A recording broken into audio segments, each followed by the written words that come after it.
Okay, so we have been making lots of king cakes, probably a little less than 700 total.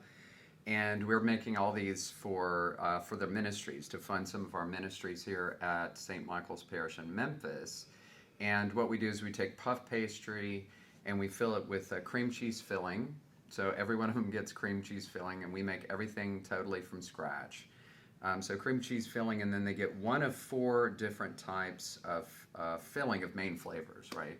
So salted caramel, chocolate chip cookie dough, Nutella, and then we also make a savory one, and we also make a cherry one too. So the savory one has spinach, bacon, cheese, and roasted red bell peppers. And so we sell these, people pre-order them, and then they'll come and pick them up.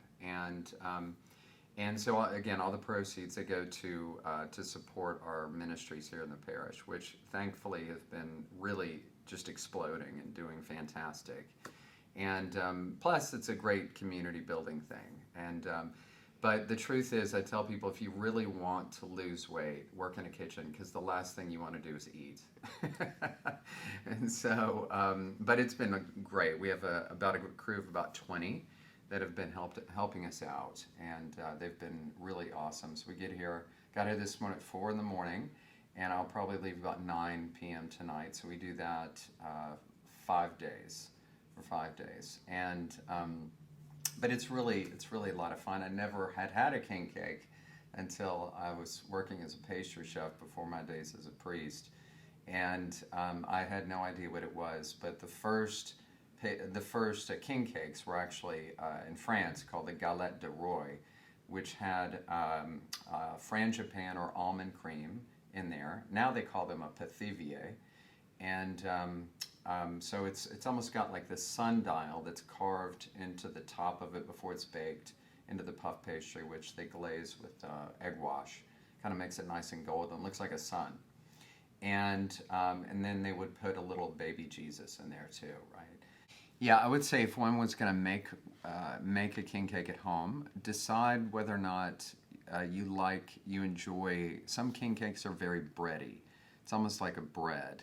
And some people like that, and they'll put large grain sugar on the top and gold, purple, and green. I have to say, personally, I do not like that because I like something that's a little more rich. You eat less of it.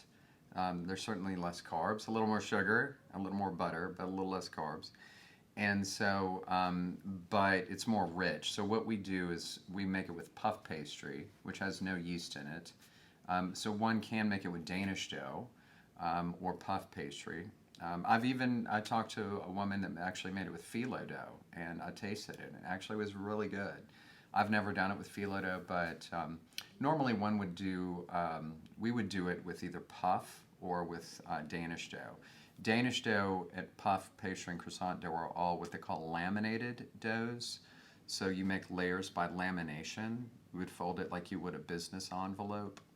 And so you're making layers. In fact, puff pastry in French is millefeuille, or 1,000 layers, right? And because you're trying to create layers, kind of like a croissant. But with croissant in Danish, it has yeast and eggs, whereas puff pastry does not.